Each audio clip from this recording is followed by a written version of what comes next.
Alright, in this video I'm going to be talking about pirates in the Star Wars universe. And I'm not going to be talking about Hondo Ohnaka. I smell profit! I'm going to be breaking down piracy in the Rise of the Empire era into the New Republic era. And while Hondo did exist during those times, he is not the main focus of this video. With the rise of the Empire, it meant the fall of the Republic. And many separatists did not agree with the Empire, as basically the Republic transformed into the Empire in their eyes and continued fighting them, and many of them also became pirates. In the price I'm sure we can reach. There will be payment, but no deals, only demands. Your entire arsenal will be melted down. Everything you own is now property of the Separatist Alliance. Now you go too far. Unacceptable! This is an outrage! Post-war weaponry from the Clone Wars era flooded the black market, alongside with new ships, blasters, and people willing to take arms. During the rise of the Empire, criminal syndicates ruled the criminal underworld. You know who I answer to, and you know what he'll expect of me. He'll say there have to be consequences. So here's what I need you to do for me. I need you to give me a reason not to kill you all. The Hutts, Pikes, and Crimson Dawn controlled crime, while pirates were more mercenaries during this time, protecting or attacking shipments in space, attacking civilian and Empire craft alike. So Crimson Dawn maintains a fragile alliance with the Pikes. Basically, anyone was subject to piracy during Imperial rule.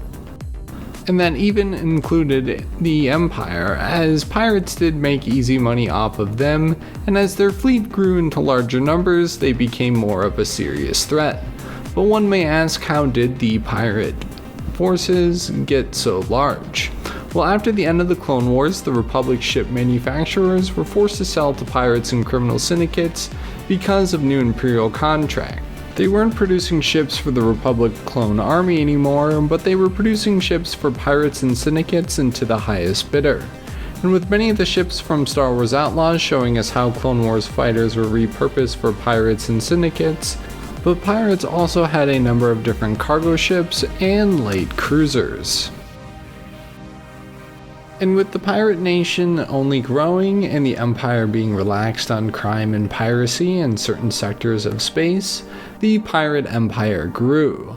They had planetary strongholds like Toshara, which were notable pirate havens and home to many criminal syndicates, and Kessel was a nice place for pirates to stop by and trade slaves and spice, of course dealing with the Pikes, and Tatooine was always a place where you could go and the Hutts would have available contracts for piracy. Not to mention the number of space stations and ports spread across the galaxy, like Odo Eris, which was Haxion Brood's home base, and a good place to gamble and watch the fight pits and maybe add some new recruits. And the Ring of Carefreen was home to piracy and deep space minerals, and Borgo Prime was an exclusive pirate port. And alongside with the network of independent space stations littered across the galaxy, they were all more or less places where you could dock, refuel, and plunder. Despite their powerful numbers, during this time pirates were still very unorganized, as many of them were single ships raiding other ships or small fleets demanding toll money across popular trade routes.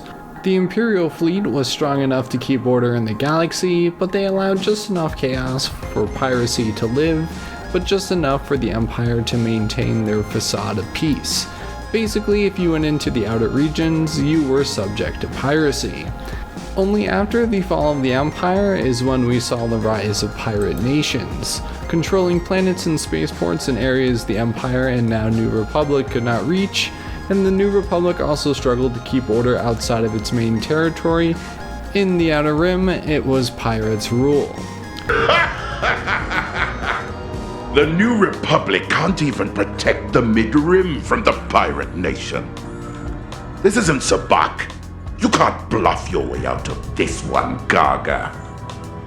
Don't hail me again unless it's to surrender. This is what we see in The Mandalorian, with capital ships like the Cumulus-class Corsair being controlled by Gorian Shard, one of the pirate kings. And we see them not only taking over Navarro, but absolutely destroying it with their larger light cruiser.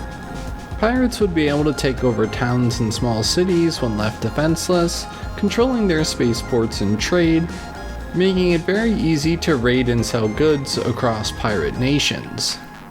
In Skeleton Crew, we also get to see Silvo's frigate. We don't know too much about this ship besides it did raid at Aten.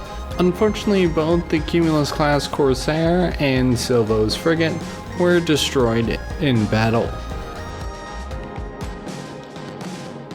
And I do find it interesting that in both Gorian Shard's Corsair and Silvo's ship, that they both deploy pirate snub fighters, at least showing some form of an organized army, as they all have the same basic ships for starfighters, meaning someone has to be manufacturing these ships for the pirate nation, as their default starfighter is the snub fighter.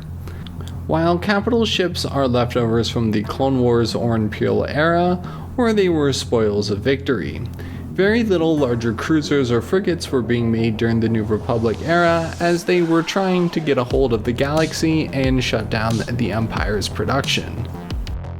During Skeleton Crew, we also get to see Borgo Prime, which was a main pirate hub, showing off the size of their fleet and operations, as it was a major pirate haven during the New Republic era, as it was also off the radar.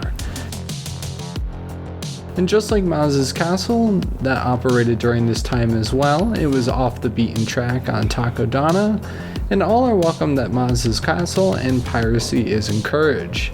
Both of these locations show us that the pirate culture is alive and thriving, and that there are a large number of pirates in the galaxy. And there are a number of notable pirates and factions in Star Wars, getting started with Enfys Nest, who fought the Empire in Crimson Dawn, robbing fuel sources, and Fijiona and the Bad Batch shows us that mythical treasures can still be found on uncharted planets, and the Bedlam Raiders from Jedi Survivor are pirates on a crusade being led by Ravis. And Gorian Shard, Brutus, and Vane give us one-off pirate villains in the Star Wars universe, and the Crimson Corsair takes us on a retro adventure. And of course, Hondo Ohnaka is the best pirate of them all in the Star Wars universe. I told you kidnapping the Sith Lord was a stroke of brilliance. I can almost smell that spice now.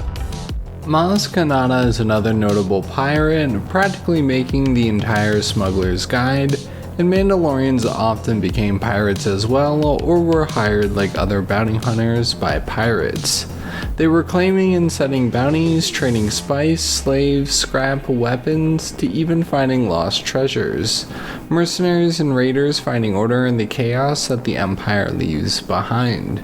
And pirates live and die by their code, for it is the only law. And with that, those are pirates in the Star Wars universe during and after the Imperial era. Tell me which ones I forgot and which ones I should cover next. And of course, comment down below, subscribe if you'd like, and until next video, goodbye.